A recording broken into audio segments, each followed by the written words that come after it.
That Slot was all ears with his notebook, making sure that he got every single thing that Jamie said down so we could react to it.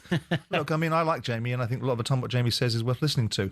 In this instance, he's making noise on a television show to create some sort of reaction in it. You're top of the Premier League. You may not be playing particularly well, but I think the key component of any side is if you can win the majority of the games that you play in whilst not playing very well, there ain't too much wrong with you.